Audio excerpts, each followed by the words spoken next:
Yesu ashimwe bene data. Ndashimira ubutumire mwangirijeho bwo kubategurira inyigisho z'urubyiruko. Ndashimira Imana kandi yemeye yuko muri kino gihe ari jye Imana yemera ko mutumira. Abo gutumirwa bariho birashoboka, ariko nanone ni na bake buriya mujye mutinya ijambo Yesu yavuze akavuga ngo ibisarurwa n'igice ku basaruzi ni bake. Muri ino minsi abantu bahinduyemo ijambo rivuga ngo ubu ngubu abasaruzi ni benshi, ibisarurwa bikaba bike. Niko basigaye bavuga bamwe na bamwe, ariko si ihame gusa baba bashatse kuvuga yuko ubu abakozi babaye benshi ariko bamera nka bwa buro bwinshi butagira umusururu. Ndashima Yesu rero wemeye ko njyewe nabana namwe uyu munsi ngo mbagaburire ijambo ry'Imana. Imana yashyize ku mutima wanjye. Imana yacu ihimbazwe cyane. Ubusanzwe urubyiruko, uko ijambo ry'Imana rigaragaza, urubyiruko ni nka pepiniyeri cyangwa germoire, ubuhumbikiro aho Imana igemeka ingemwe zizavamo abakozi bayo. Kandi iyo urebye ijambo ry'Imana ikiriho ku rubyiruko, ritwereka yuko Imana yahuje umugabo n'umugore kugira ngo habeho urubyaro, ari rwo rubyiruko nyine.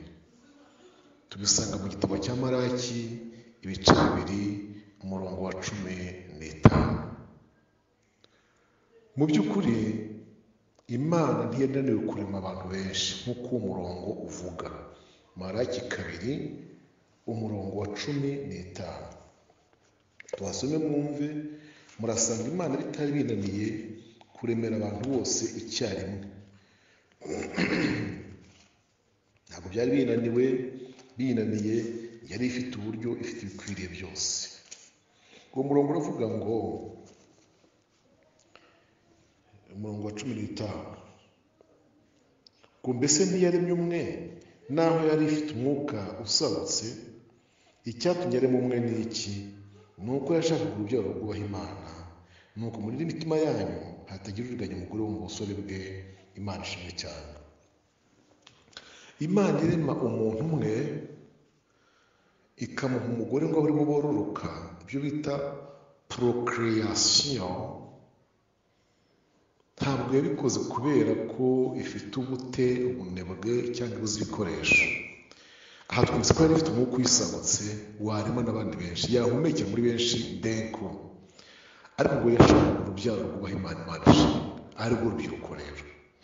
Niyo mpamvu ubona urubyiruko rubyarwa n'abantu, kandi uwo mugisha Imana imaze kuwutanga yawuvuzeho mu gitabo cyo Kuva ibice bya 23 umurongo wa 25 kugera ku 26. Cyane cyane 26 havuga ngo, mu gihe cyawe mu gihugu cyawe ntawe uzagumbaha, ntawe uzavanamo inda, umubare w'iminsi yawe nzayisohoza utakinyutse.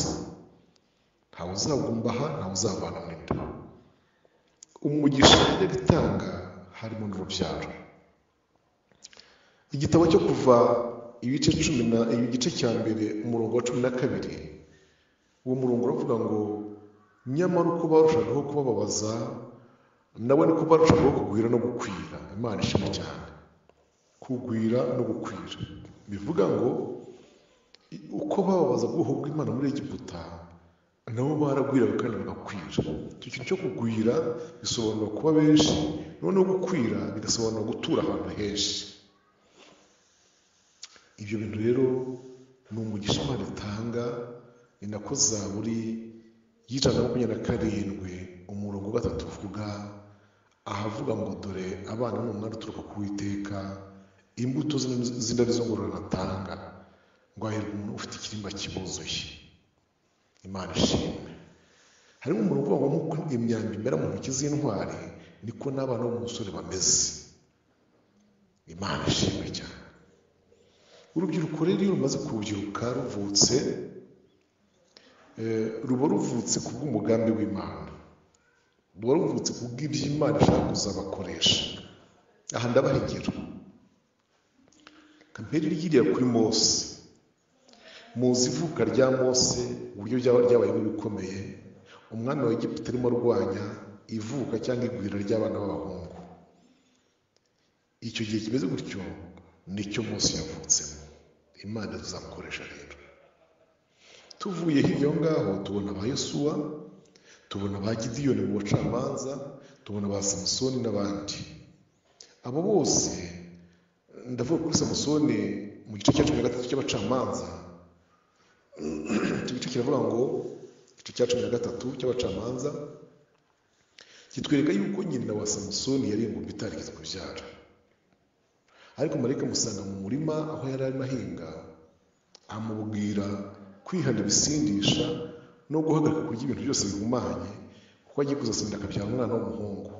Amubwira n'ijambo rikomeye bene data rivuga ngo uwo ni uzatangira gukiza Abisiraheli amaboko y'Abafilisitiya. Yesu adufasha cyane. Uwo ni uzatangira gukiza Abisiraheli amaboko y'Abafilisitiya. Kandi Abafilisitiya icyo gihe bari bamaze imyaka 40, Abisiraheli bari bamaze imyaka 40 bari mu maboko y'uburetwa bw'Abanyegiputa, bambe bw'Abafilisitiya. Ibaze kuba mu maze imyaka 40 mu buretwa. Noneho Imana iri ku murongo wa mbere. Noneho Imana igatangira gutegura uwo kubacungura mumaze imyaka 40 mu buretwa, kandi ikamutegura mu nda y'umugore w'ingumba ugomba kuzareka biriya bintu. Urumva harimo kondisiyo. Akasama agatwita akabyara akarera umwana agakura akazacungura abantu. Ibyo ni bigaragaza ko Imana iba ifite umugambi ukomeye cyane ku muntu witwa urubyiruko. Hirya y'aho ngaho turahabona Samweli, nawe wavutse mu nda y'ingumba yitwa Ana. Hano uyu nguyu dusanga muri Samweli wa mbere igice cya mbere, tubona ko ari wabyaye Samweli, amubyara nyuma y'igihe kirekire arira atakira Imana, ayerera agahinda atewe n'uko Imana yamuzibye inda ibyara. Ariko nimureba aho avukiye umumaro yamaze. Igice cya gatatu kitubwira ko yaje mu nzu y'Imana aje gusimbura ubutambyi bwa Eli. Kandi ubutambyi bwa Eli bwari bumeze nabi. Niko ijambo ry'Imana tubwira muri igice cya kabiri cyose cyane cyane ku murongo wa 30 n'igice cya gatatu guhera ku murongo wa mbere. Ariko Imana nimurebe ukuntu yamuzanye n'abandi n'aba Dawidi bariya bose mureba. Ibi byose aba bose mbabwiye n'abandi navuze ni abagaragaza ko umugambi w'Imana ku muntu, kuri mwebwe urubyiruko muteze amatwi ijambo ry'Imana, aba ari umugambi ukomeye muremure cyane. Uwo mugambi rero Satani ajya wica, ajya ashaka kuwurogoya. Mwitonda aho ngaho, njya mbona hari ijambo dukunda kwandika kandi riziri muri Bibiliya rivuga ngo nta kibasha kurogoya imigambi y'Imana. Mwari muzi ko nubwo atawurogoya ngo ukureho, nubwo atawukuraho ngo wihindure, ndavuga Satani, ariko ashobora kuyobya akakurindagiza ugatinda guhura cyangwa kugera ku mugambi w'Imana muri wowe. Aha munyumve neza. Ijambo ry'Imana rigaragaza ibigusha n'imitego y'urubyiruko. Ndavuga urw'abakobwa, mvuga n'urw'abahungu. Ikigusha cya mbere kibakomerera ni ibyo bita avenir, nibyo bita destin. Nzaba iki, nzabaho nte, nzashaka nde, nzashaka he, nzakora iki, nzatungwa n'iki, nzubaka hehe, nziga ne, nindagiza nzagira gute. Ibyo bintu byose biri mu mitwe y'urubyiruko Satani hari igihe bitegeramo. Ibyo bintu byose ijambo ry'Imana ribasaba kubihereza Kristo, mukabikorera Kristo, mukabimushyira, noneho mwebwe mukagendera mu migambi ye gusa, mukagendera mu nzira ze. Niko Dawidi yavuze muri Zaburi y'ijana 23 ahavuga ngo nanjye nzaba mu nzu y'Uwiteka iteka ryose. Imana ishimwe.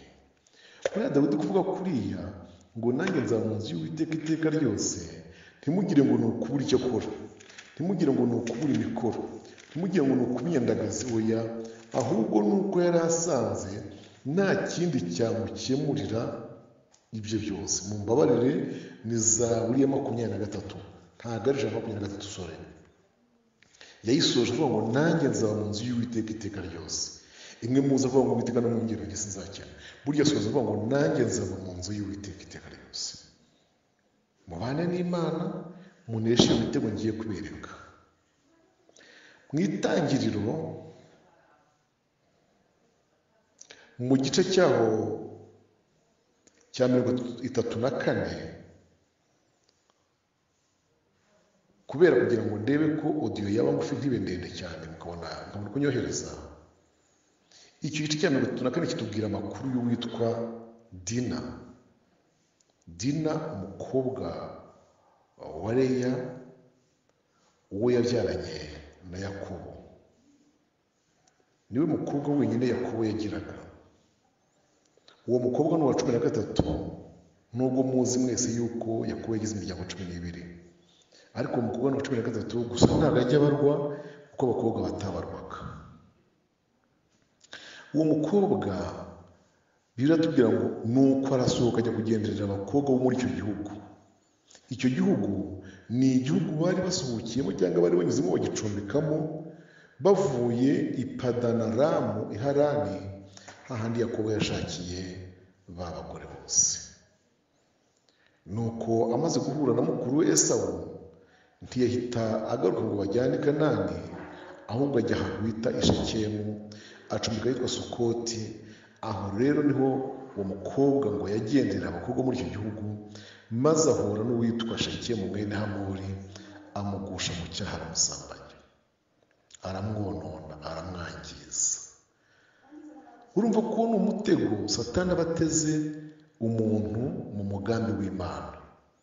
Yesu abafashe, abarinde kugwa mu mitego nk'iyo ngiyo yangiza cyangwa yica umugambi Imana ari gufiteho umushimangira mwene data.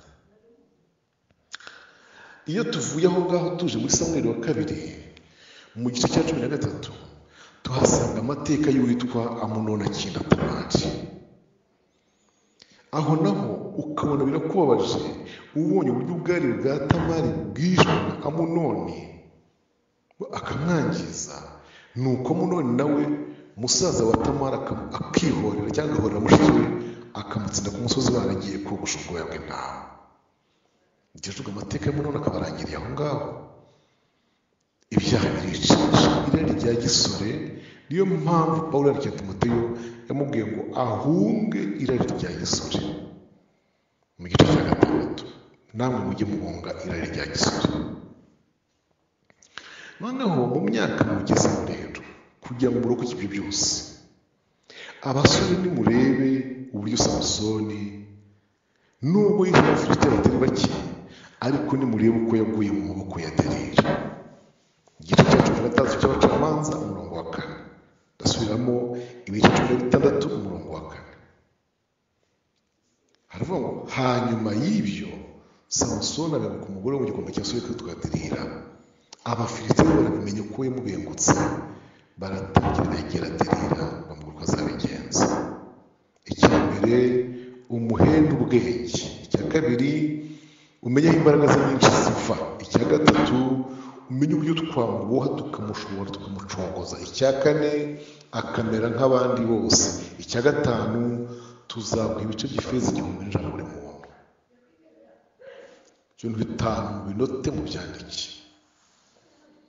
Ibyo byose ni misiyo barimo guha uriya mugore Delila, kuko bamenye ko Samusoni ari hari, ariho noneho yahungiye. Mwene data, wari uzi yuko ushobora kurwanira intambara nziza y'igihe kirekire, ariko nyuma ugahungira ahantu habi, ukajya gusengera ahantu habi, ugasengana n'umuntu mubi, aho hantu ubuzima bwawe bukahagwa k'umwuka, ubugingo bwawe bukahasigara.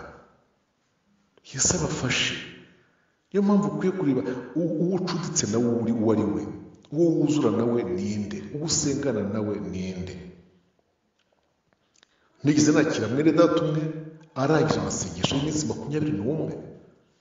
Umunsi aragenda, uwamuteguriye ifunguro ryo kwiyakira uwo munsi bagwanye mu cyaha. Ni gute umuntu ava mu masengesho 21 kandi uwo munsi akaba mu cyaha cy'ubusambanyi? Naramuganirije, ndamukurikira, mutega amatwi, numva yabuze ubwenge. Ndamubwira nti byonyine kuba wararanitse umukobwa kandi w'umupagani ngo abe uza kugutegura ibyo kukwakira, iyo ni erreur, ni mistake wagize. Umwami adufashe bene data, abahe kugira ubwenge. Iyo mpamvu nifuza ko imigambi yanyu yose mwayishyira mu maboko y'Imana, mukagendera mu migambi y'Imana, mu masengesho musenga, mugisha inama Imana, muyiyoboza inzira muri byose. Imana ibafashe. Nyuma y'iyi audio ndabahereza n'indi igendanye noneho na fiançaye cyangwa choix du conjoint. Imana ibahe umugisha kandi bagirire neza. Muraza kumva audio